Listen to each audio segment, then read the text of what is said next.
Okay. I want to welcome everybody to this evening's webinar. It is my pleasure to introduce our speaker, Dr. McInnis. He's an assistant professor of literacy at Westchester University.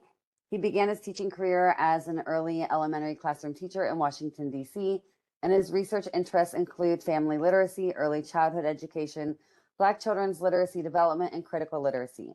Dr. McInnis holds a doctorate in reading, writing, literacy from the University of Pennsylvania, is a Tillman Scholar, and previously served 5 years on active duty in the U.S. Army. I got to know him a little bit about a month ago, and he just has so much knowledge and expertise to share. And I think that this is going to be a really amazing presentation. I'm looking forward to. I also want to thank our funders, the South Carolina Middle Grades Initiative.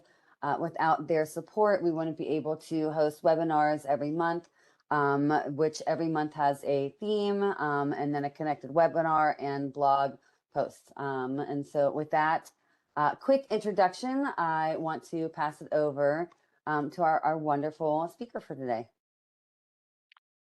Thank you, Dr. Savitz. Good evening, everyone. I really just want to say, first of all, thank you for this opportunity. I've been really into the blog and watching some videos over the past month, and it's truly an honor to be here. So I'm gonna go ahead and get started. And we tested out sharing my screen before, so I'm hoping I don't mess this up this time. So can you all see this? Okay, Yes.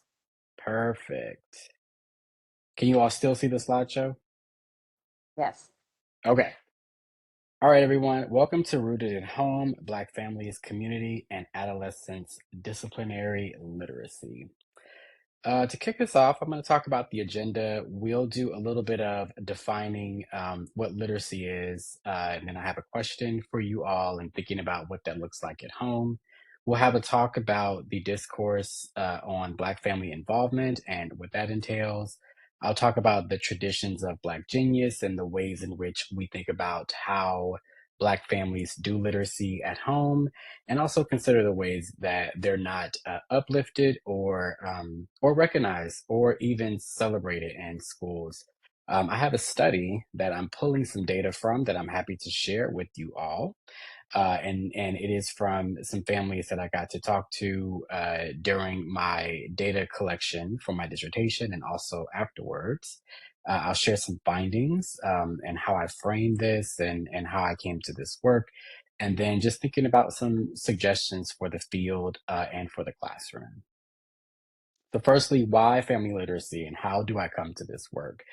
So right here on the left, you can see a picture of me and my mom. She was 16 when she had me, and I am very, very proud to tell people that because I think that there's there's a little bit of some stigma that happens around this. But I'm always extremely proud to tell people that I came from a family of some brilliant folks.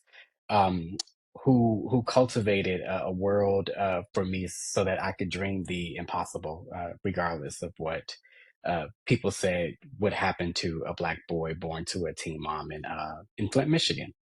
And so I'm interested in this work because one, I have always, or very recently, in my dissertation work, I had a chance to reflect on the ways in which community and my family have helped me to cultivate my own literacy and what that looks like, not just even from being a young child, but as I've progressed and grown older.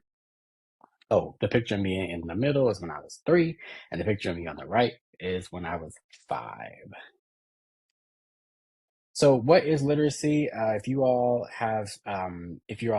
familiar with this blog and you've seen some previous webinars before, you know that typically people define it as the ability to read and write, and also, write the word and the world. Right? How do you make sense of books, people's experiences, and their social conditions, and like how do we act on that understanding? What does that understanding mean with the ways in which we move through the world? And I also think about the work from Ghodri Muhammad, and I think about how literacy also includes skills that we don't defining reading and writing, right? So this is identity and skills and intellect and criticality, right? I love in her book, in Cultivating Genius, she talks about the ways in which we have to be intentional with our language when we define what literacy is. And so when people say things like, well, this child can't read, but then if you can tell that person, does a child are they able to to look at your face and tell when you're upset or when you're not, right? Are they able to read like your facial reactions? Are they able to read the room? Can they read your body language, right? So they can. And so these other skills help us, one, be intentional with our language on what literacy is, but also cultivate some learning environments where students get to know themselves, right? And to think about themselves in the world. So think about the work from Paulo Freire and how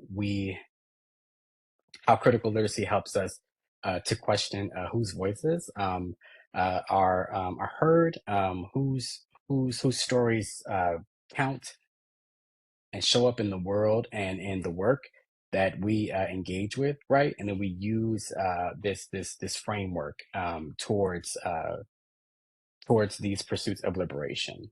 And also, I think about the work from Bettina Love and how she helps us to think about what abolitionist teaching is, right? And how this concept of literacy extends into all disciplines, right? And so I just have to call out that even though I am not I don't have background in teaching kids who are older than being in first grade, with the exception of my college students. Um, but the data that I collected from my dissertation was so germane to this. And so I didn't realize that until I had a conversation with my coworker, Dr. Weymouth, who really helped me to sort of parse out and think about what this means in terms of the work with adolescents. And so I'll be sharing that with you today. But first, I have an inquiry for you all, and you can feel free to answer both of these questions or one. I want to know, what do you think a family's role is in cultivating the literacy for their child, right? So think about bedtime stories, conversations that you may have, um, different ways in which you talk about the language that we use, what's appropriate, what's not, and their involvement at home. And then I want you to think about like what does this look like in your family, or what did this look like for you when you were younger? Anyone can feel free to chime in first.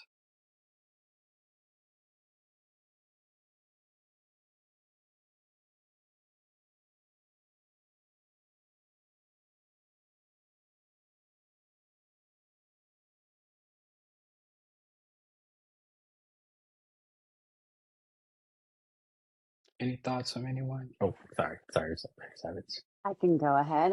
So when I think about the family's role in cultivating literacy, I think of it as a bridge, a two-way street of understanding. Like as educators, we need to understand what literacy is and looks like in the family, and then the family also understanding what the school is attempting to do or say. And so, where do those conversations connect? But the family's role is just as important as a teacher's role, where they're bringing in what's important to them and to their family. Thank you, Dr. Savage. I agree. Anyone else? Well, I look at a family's role as the very beginning of the development of literacy because it's with those first words that a parent speaks to an infant that the brain starts being activated to absorb information. And the more a mom and dad and family members interact verbally and look in the baby's eyes, the richer they're setting their child up for curiosity and inquiry and just getting their brains ready to go into formal literacy training. Very well said. Thank you, Charlene. Any others before we go forward? Right.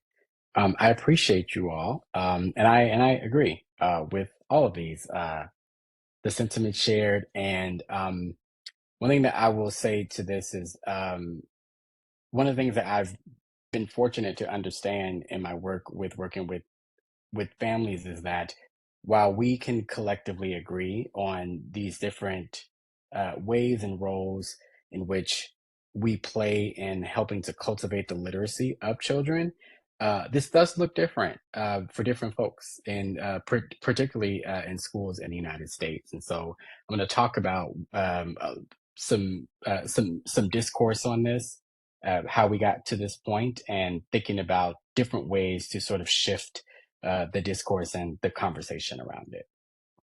So to sum this up, so firstly, when you look at the literature on the ways in which we describe how Black families are involved with their children's education, much of this will tell you that in K-12 schools, particularly those in public schools, this discourse really is framed around thinking about Black families as being uninvolved or very apathetic towards their kids' education, right? And so very often scholars will tie these notions to this the concept of the achievement gap, right? And so they'll say, well, Black children aren't succeeding because their families aren't helping them to succeed, and that they don't want the best for their kids, or they're not involved, or they're really hard to reach, right?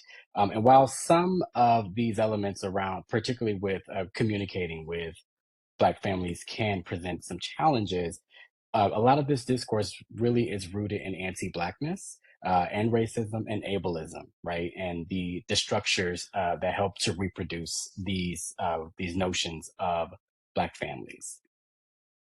A lot of the models too are sort of built around this very white and this middle class way of thinking about the visibility of parents in schools, right? And so very often there's this parity that happens with using white parents in suburban and in middle class spaces who probably have more access to different things like uh, steady healthcare, safe housing, uh, food that's not like processed or from a fast food place, right? When we begin to use this sort of dichotomy to define what involvement looks like for Black families, this discourse can sort of it can trickle down into things like policies in schools that help to redefine what compliance will look like, right? And so very often you can see disproportionality in schools, where we'll see Black kids who experience higher incarceration rates, Black kids who experience more suspension and policing of their hair, policing of their bodies. And if any of you have ever seen a white child be arrested, for having a tantrum, I would love to see that, but we've seen too often Black children are not afforded um, the humanity and grace and just the opportunity to be a kid that other kids are. And finally, there are people in the field, some of whom are my colleagues, and many of whom are people who I aspire to be just like. They've been documenting this for a very long time and thinking about the ways in which they've been talking about how these deficit narratives, though they manifest into things like harm for children, that we really should focus on the ways in which we can actually resist against these narratives. And so helping to think about, well, what are Black families doing in the home, and how can we reframe our language around this so that we're ensuring, one, that our language around how Black families are involved is one that uplifts the families, but also contributes to a positive environment for the children. And that brings us to Black Genius, right? And so, in addition to the research and in addition to these notions around what Black families are doing, I just want to point out that this has been happening for a really long time, where we actually are involved in our kids' lives. Not me saying that like as a parent, because I'm not a parent, but as a Black person and as a child, as I showed you all before the pictures of my mom. Even though she was 16 and she worked at McDonald's and Winn-Dixie and these little, jobs like here and there, she would still come home and read with me. She would still encourage me to read. And I know that that is true of other Black folks throughout the United States. Throughout different communities around the United States, Black boys and girls, their genius is nurtured in family and in community spaces, right, where we understand our identity in ways that others don't, right? Particularly because if you're familiar with the work of Carol Stacks in sociology and this idea of fictive kinship, folks who come from oppressed backgrounds often find community with each other, and so you'll notice this is the reason why Black folks, we call each other brother and sister, right? We sort of see ourselves within each other. And this is nurtured at home. It's nurtured in our families. It's nurtured in our communities. And so I'm thinking about being in the face of anti-Blackness in schools. I push back and I ask folks to think about the ways in which people are involved at home. It may not be the ways in which you define what involvement looks like for families, but we are involved. We do care about our kids. We do want the best for them. And frankly, we are people who are engaged and involved in their lives. So I want to talk about a study that I did a few years ago, give a little context to this and what I'm going to talk about today and what I found out. When I was a doctoral student at Penn, I did my dissertation on trying to discover the ways in which Black and Brown families in Philadelphia were transitioning their kids from in person to online school at home at the start of the pandemic. And so I conducted interviews with about maybe 12 families from June 2020 until October 2021. And this was right at the height of the pandemic, and so we looked at all these different like disruptions and how the families were responding to these disruptions. In my dissertation, I pulled three stories from three families and really just sort of had a chance to expand on those. But I've looked at the data from families who I interviewed, and as I said before, I had a colleague who really helped me to understand that even though, as an early childhood person and a person who works with people from early elementary grades, there was a lot that was happening with the siblings of the kids from the study. There was a lot of work in disciplinary like literacy and the ways in which these families were cultivating this at home. So even though they had issues at school related to transitioning from being in person to online, there were things that they were doing to help their kids learning. And so I really wanted to think about this in terms of how this case study was put together. And so for the purpose of this, I'm going to be talking about six Black parents with whom I conducted interviews monthly for about a year and a half. And this was right at the height of the pandemic. And so the question that I focused on here was thinking about asking them, well, what did you do at home? How did you support their learning? What were some of the barriers? And what do you think we can learn from your experiences? And this is really, it's grounded in these Black traditions of how very often in rap music, in our culture, in our writing, in our literature, you will see Black folks say that we make something out of nothing, right? So we are for folks who identify as foundational Black people in the United States. So like myself, being a descendant of enslaved Africans, we have this culture of making something out of nothing, right? Where we recognize that our ancestors came out of bondage, right? And we're still able to thrive. And so you see this very often, even today, with families. And so while a lot of Black families in this area they had issues with employment, they had issues with trying to access vaccines, they had issues with trying to get groceries in their neighborhoods, and they had issues with transportation and healthcare, but they were still able to care for their kids. They wanted the best for their kids. And within the context of education, they ensured that their kids were still learning. Now, for some of the teachers, they may not have considered these different practices and these ways of learning and knowing as forms of literacy. But that is what I intend to sort of like help to reframe and reshape how we think this, or we think about this, and how we center the narratives as forms of Black genius, and consider how we think about what does family involvement look like for Black families, and how did they leverage these different types of activities and these ways of knowing for their kids in response to what was happening in COVID. Want you all to meet the families. So all of these people are named after historic Black authors. So the first is Toni. She's 37. She's African American. She's unpartnered. She has two twin sons and a 4-year-old daughter. There's Maya. She's 31. She was hilarious to interview. She's also unpartnered. She's a mom of 3 children. So she has 2 daughters. They are 5 and 10. And then she has a son who is 8. They're Octavia and Malcolm. I could have used I could have used Betty and Malcolm. So I know there's some people who will be watching this may say that, but but I just, I wanted to keep with the theme of some of my favorite writers. They're a married couple, and they are Muslim, and they're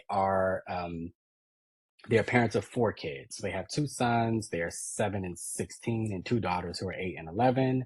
They have Audrey, she is the youngest of all the participants. She's 27. She's African American.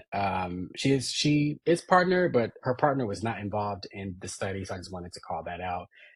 She's the mother of a 12-year-old daughter. And then there is Zora, who distinctly asked me not to reveal her age, so I won't. But she's unpartnered, and she's an African American mom of 3 daughters who are 14, 10, and 6. And so I had the opportunity to talk with these folks via Zoom, via phone, via text message, just over the course of a year and a half.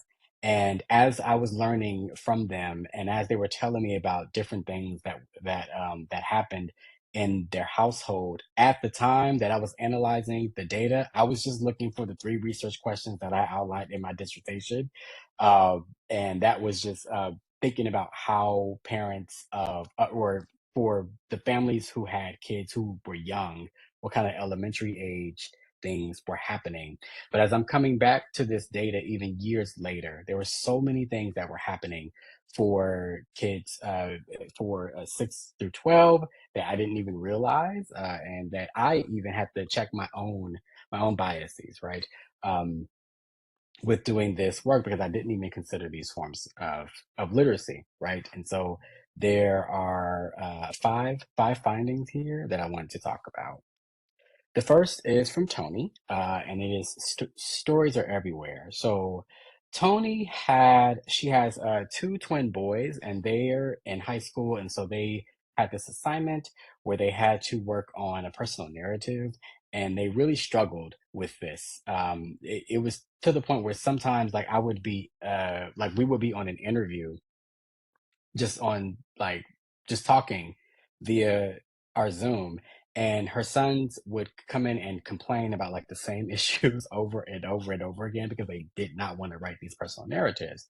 And so what she understood a personal narrative to be is just really kind of she had this thing where she said, um stories are everywhere. They're everywhere. Like they're some moments when you go play basketball with your friends. There's some moments where you're looking at some comic books together. And there was one in particular that I loved, when she talked about when she was younger and how they had the Britannica man. So for those of you who are old enough to remember folks going and knocking on your door trying to sell you encyclopedias, she would share this, and then she would write sort of like a brief personal narrative for her son, and she showed them, and she uses as like a mentor text, and she showed them, look, I just shared this story back from when I was a little girl, but I here's how I turned this into a personal narrative. So every day she began to ask them to write about their own experiences, right? Each of the twins. And so if one of them would go and play basketball and the other one would he would go pick up some face masks or something. She would have them come down and they would just write, right? And so they would start with an introduction. They would start with a hook, and she tried to mirror the structure from the ways in which their teachers wanted the personal narratives to look. And so over time, both of them were so used to practicing these stories that they began to be able to do this on their own, right? So they crafted their personal narratives, and there was confidence that happened for them, and increased confidence, and they really did hone in and develop their agency as writers. The second is about Maya. So Maya she has kids who they're young, but at the time that I was interviewing her, so this was right around the murder of George Floyd, and her kids could clearly see sort of like this social uprising around their neighborhood, and they really didn't understand how to, or excuse me, she didn't really understand how to explain it to them in ways that she felt was developmentally appropriate. I also failed to mention that I didn't give any of these suggestions to anyone because I really just wanted to be an observer throughout this process. And so all of this is generated from them. But anyway, in response to her kids' concerns and how they were seeing these issues come to be, she said, well, if I don't think that I have the language, perhaps, pop culture or some movies or some documentaries or some clips from YouTube may be able to explain this in ways that I can't. And it's something that we can do as a family. And so what she did was she had them watch some movies, right? Like Fruitvale Station. They watched the series on Netflix, When They See Us. And then there was some content from YouTube, from some creators. So those of you who remember that time, it was like this boom with all these YouTubers who came up. And she watched them beforehand before she showed it to her kids, just so that she felt like it was appropriate. But she wanted them to be able to engage with this work to help them to make sense of what was happening for themselves. And so after they watched these films, she had these conversations with the kids about what they noticed and how they felt, what they learned. And so then from here, she asked them to connect what they saw from the films, what they saw from the clips, to what they saw in the neighborhood. And so even though this may not be in the form of like a lesson plan or tied directly to some different some standards that they may see in their classroom. I like to reframe this, right, as this is a very powerful social studies curriculum adjustment that she did in critical literacy, where she helped her kids to think about how do they analyze like systemic oppression and racism and how it manifests into violence, right, against people who look like them, and thinking of themselves as people who can be advocates for justice. For Octavia and Malcolm, so I mentioned before that they were Muslim. I mentioned that for a reason. So during the time so these interviews that I had with these two were in 2021. So during the time of Ramadan, and they so graciously got on a Zoom with me, even though both of them, their kids weren't fasting, but they were, and they were tired, and so they said that the Zoom conversations really just helped them through Ramadan.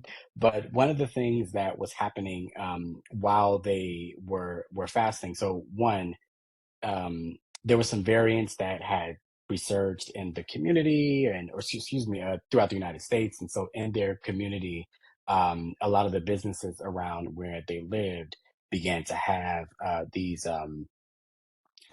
policies that prevented folks from going indoors. And so both of them had some issues with trying to keep their kids entertained. So what they did was they had this pod with different Black families who lived on their block. And so what they did was during the daytime when the kids came back, they had like some staggering times from their attendance from school. They read the Quran together.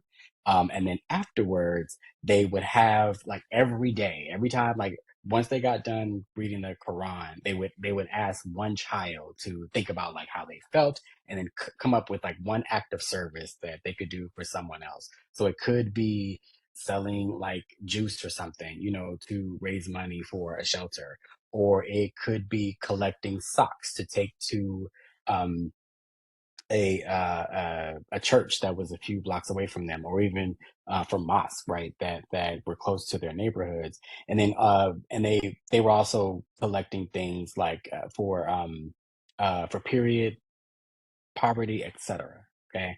And so I liken this to thinking about how they turned uh, their observance of Ramadan, right? And so drawing on their own experiences and really helping them to think about one, this reading practice during the day as a community, and also turning this into acts of service for the community, and planning and doing these things, right, and how they can reflect both on how to give to others and what their spiritual growth means for them.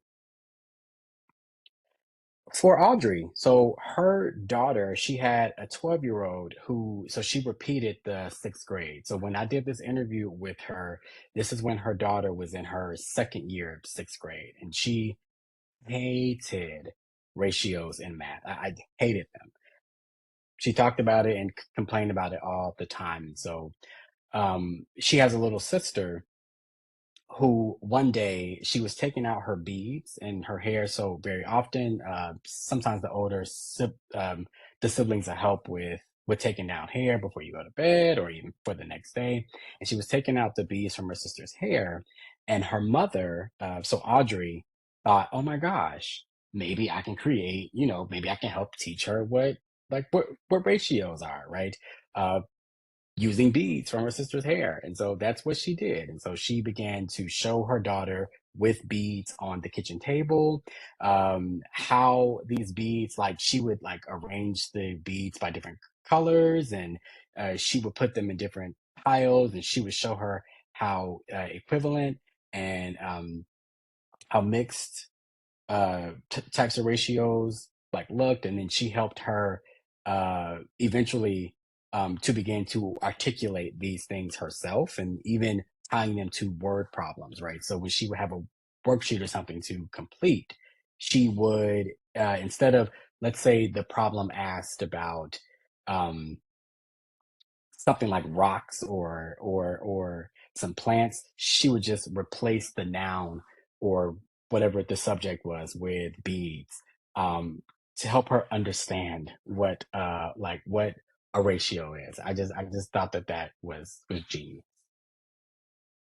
And then we have Zora. Um, so Zora has a 14-year-old daughter who had been suspended so many times from school because very often she is a rapper and a poet.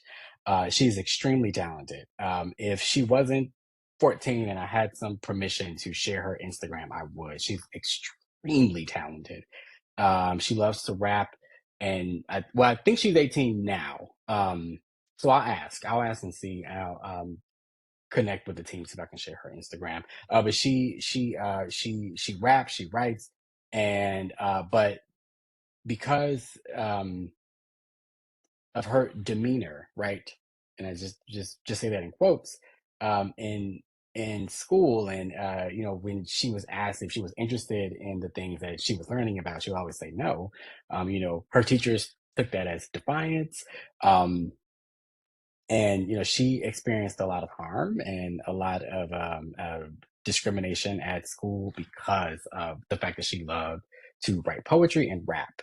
And so what Zora did was, sometimes during the interviews that we had together, Zora would talk about the ways in which she wanted to sort of reframe this misbehavior as the genius of her daughter, right? And so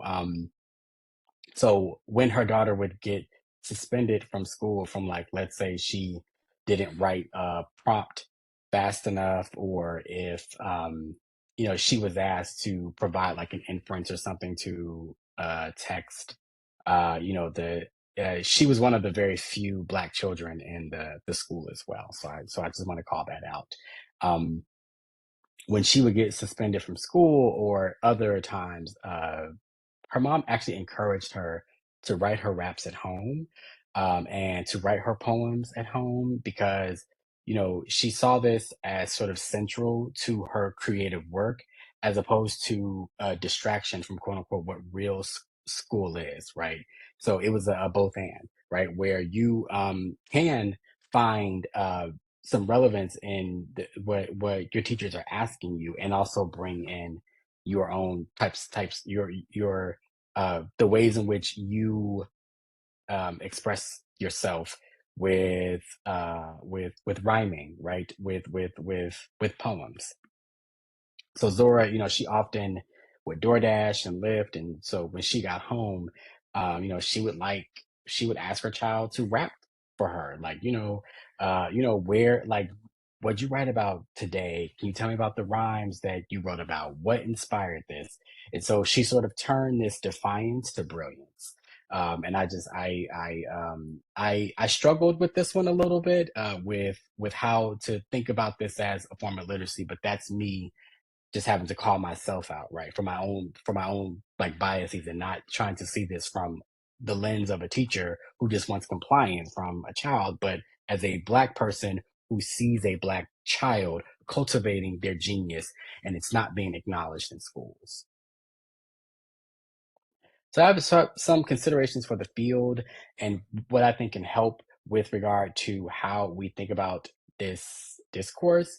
So the first thing is, as I mentioned before, with the centering of whiteness, when it comes to defining what good parenting is, uh, we have to stop doing this, right? Like we have to decenter this as sort of a standard or something that we measure other people against, right? Black families practices they're misread, particularly as absent or deficient. So if you have a hard time with contacting a parent, perhaps like some of the participants in my study, they literally could not communicate with the teachers because they worked 4 or 5 jobs during the daytime, or the school scheduled parent teacher conferences during the time that they were working and didn't even bother to ask the parents, does this work with your schedule, right? And so when you have this idea in mind that everyone is middle class and everyone can just take off of work when they can, right? You miss an entire population of folks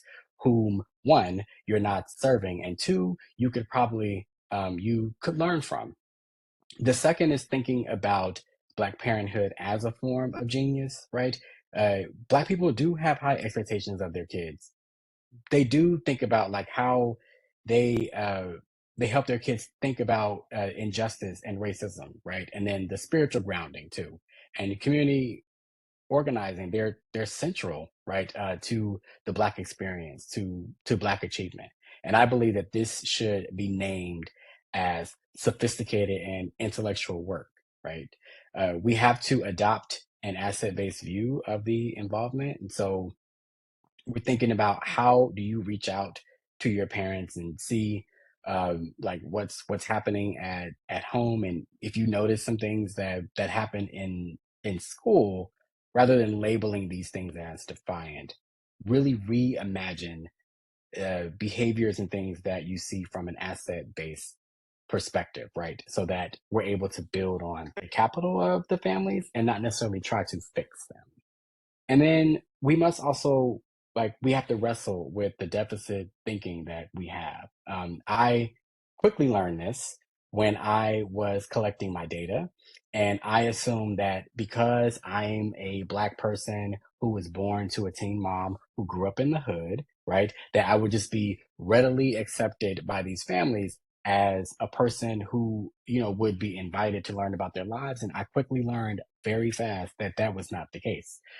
These families were like, "Bro, we don't know you, right? You come from that fancy little school down the street. You're not from us. Like you're not one of us." And so, I had to completely rethink even how I approached this work. Um, and so, beyond the data collection, I also had to, when I went back to looking at this data, I had to reframe the ways in which I saw Black families' involvement with their kids' lives, in totally different ways, and it wasn't easy, right? I had to engage with scholarship. I have some frameworks here that I listed that helped me to do that, and so I'm thinking about the work of critical race theory, um, with Discrit, with the work from Gholdy Muhammad, and the work that she does with historically responsive uh, engagement with families, right? And how do you see Black literacy in different lights? And I have some considerations for the classroom, some practical things that I think that folks can start doing today, right? The first is ask, listen, and collaborate with the families. If you are a person who works with Black folks, particularly Black folks from low socioeconomic backgrounds, very often they are people who are completely ignored by the school, by people in the field, by administrators, by teachers, and I'm just going to charge you with reaching out to them, right, and learning about what they're already doing at home. I was able to do this, and I get that it's easier for you when I'm not teaching the kids, and I had to build this trust over time with the families, and they're probably much more likely to share things with me because we built that trust. But the point here is that I think it's helpful for you to build these relationships, to reach out to ask them what's happening, and then invite them to co-design some projects, right? Perhaps maybe if you notice that a child, loves rap or loves hip hop or loves to write poems, right? Perhaps maybe there are ways that you can deviate from these standard ways of writing, right? And then bring their genius into the classroom. And I would also say build on the disciplines from home, right? All these different types of the disciplines that we have in schools, they mirror things that Black families already do, right? And so I'm thinking about perhaps something like a sermon or like a church bulletin as a rhetorical text. That came from one of the interviews that I did, that came from Audrey, thinking about how you can design some protest signs after you watch documentaries with the students or after they engage with critical work, and or thinking about something as nice as having hair beads, right, to teach your child how to do some ratios. I just thought that that was such a dope and genius thing to do. Create some classroom spaces that welcome the Black families in the first place, right? If you notice that it's really hard for you to reach folks or it's hard for you to get them involved, it may be because some people just may not see you as a thought partner. They may not believe that you have their best interests, right? And folks are, they're aware, right, when you don't share, um, or they're aware when you don't see them, right, as folks who are genius and who can co-create with you. And so I would urge you to invite their parents and the folks who take care of kids to share their stories connected to a discipline. Again, I don't teach middle or high school, so I'll leave that to you folks to do that work. But I will charge you with is to frame these visits for them in the classroom, or these contributions from them as experts, right? And then the most important part, though, is to confront your own deficit mindset. And I named this just as that, not to get people to leave from this webinar feeling bad about anything. We all have biases, right? I called out my own. I had to confront my own, right? It is because even though I'm a Black person from the hood, that's not who I am anymore. And they quickly reminded me of that, right? I am now a person in the middle class who had to work to earn their trust. And after I earned their trust, I had to rethink my own language with the ways in which I describe them. I had to think about ways that I didn't even censor whiteness in the ways that I analyzed these experiences. And then I also believe in replacing these assumptions with asset focused routines, right? And so having strength based surveys that you send home to the families at the beginning of the school year, in the middle, and the end, thinking about how you have a PD that's grounded in frameworks that support these different ideas, and also some creative ways to draw on their literacy and bring them into the classroom. Here's my contact info. So there's a direct link for the LinkedIn, but I also provided a QR code. So if you want to scan that, if you're on LinkedIn, I would be more than happy to connect with you. There's also my email address. I'd love to connect with folks and talk with them about different things happening in their classroom, different ways to dismantle these deficit ideas of the ways in which we see Black family involvement, and how we uplift and we take up Black genius as just that.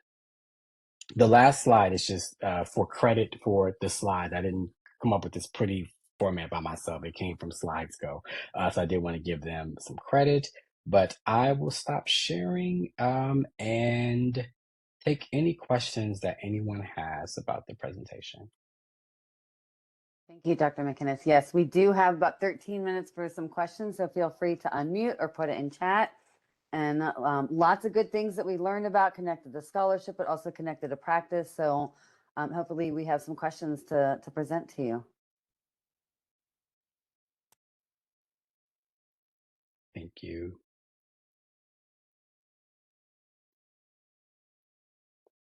I'm unable to see the chat. So, oh, wait a minute. I can see the chat.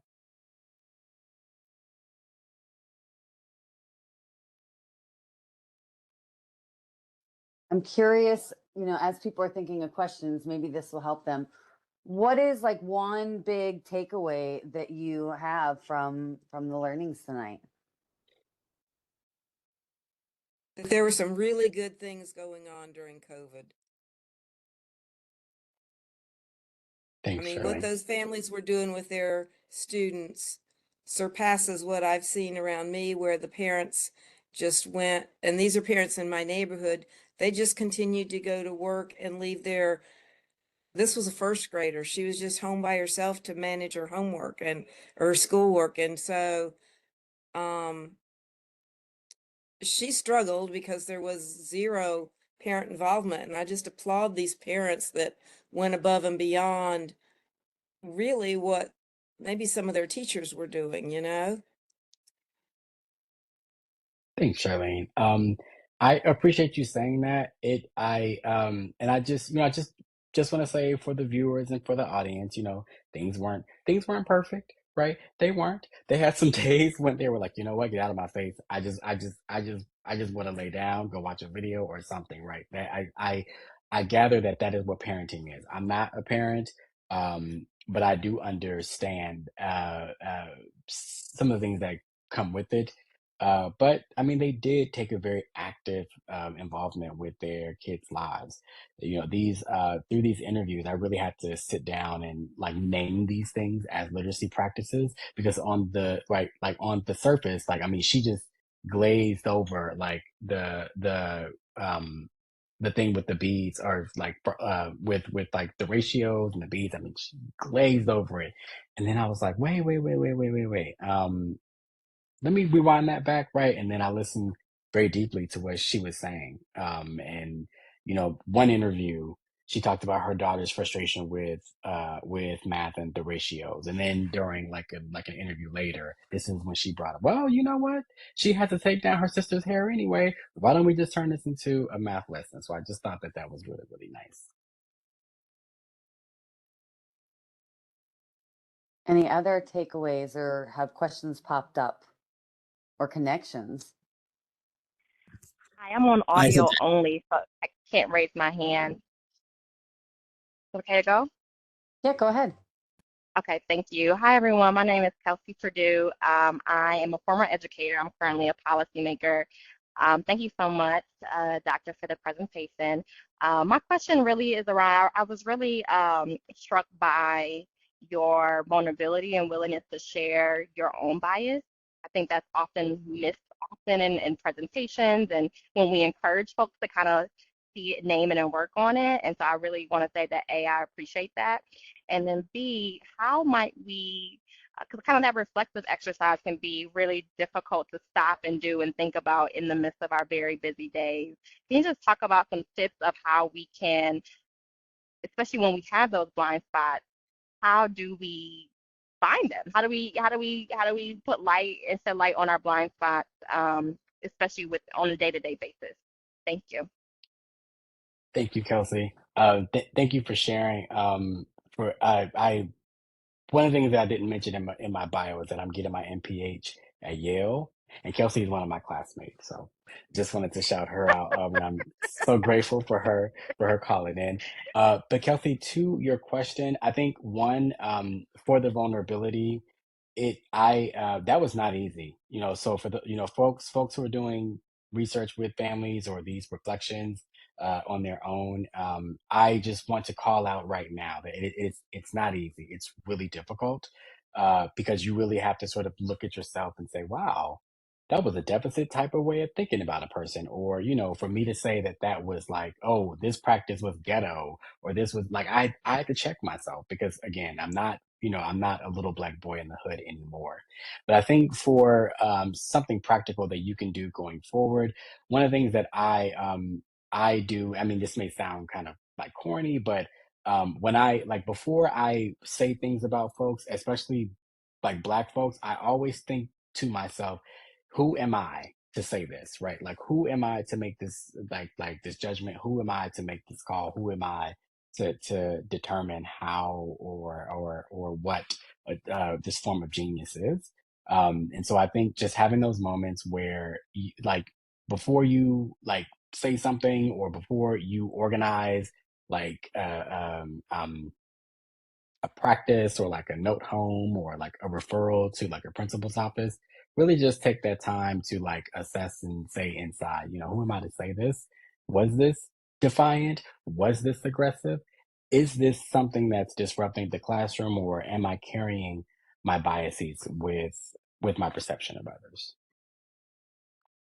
Thank you. That's a really simple question, but really powerful question. So thank you so much, Daris. Appreciate you. Thank you, Kelsey. Kiara, I think you unmuted earlier. And please forgive me if I'm saying your name wrong. No, you said it right. You're good. Um, I was wondering because I really kind of loved, like you just said, the ratio, the with the hair beads, like that's genius, and I love how you specifically noted that she glazed over that. Um, and I'm curious, like, what were the school's reactions to these at-home practices? Like, were schools aware? Because I think in my building, like a lot of the stuff you mentioned, like we kind of already do, which is cool. And like we bring that into school, but I know that like my previous school would not have been quite so keen on that. So I was curious what the reactions of other schools were. Yeah, so for the schools had different types of reactions from these, particularly with the different parents. So Tony and Octavia's kids actually all went to the same school. Or they were in her 4-year-old went to the same school as Octavia's daughters. In that school, and both Octavia and Tony told me that, sorry if I speak slowly, I'm just trying to make sure I don't say their real names. They told me that some of the practices that they were doing, they actually tried to mirror from what their kids were doing at school. So it sounded like, these were things that the school that they were aware of, as far as I could tell, and that they celebrated. For Maya, though, so this is, she's the mom who had her kids watch the Netflix and the videos for responses to what was happening with George Floyd. With her school, though, she told the child's teacher that they were watching these films to make sense of what was happening in the community. And the child's teacher was like, that's not appropriate for them. You shouldn't show them Fruitvale Station. Like, they're not old enough to have, these kinds of conversations or these perceptions. And so during the Zoom call, she shared that with me. And I just, I did kind of put on my little educator hat, and I told her, I said, well, that's not her determination, right? Like, that's yours. And if Black kids can experience harm and racism, they can certainly have conversations about it, right? So, um, and then the other parents, I actually don't know to what extent their schools were aware of it. I love that question.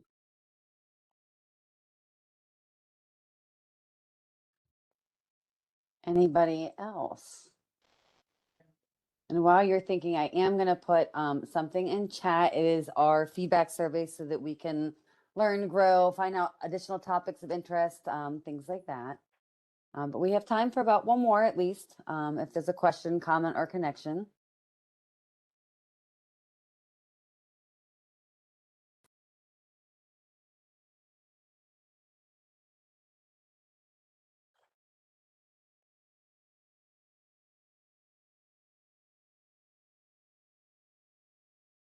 Anybody willing to unmute or have a connection or want to share? It was a lot to process. I mean, so much good stuff.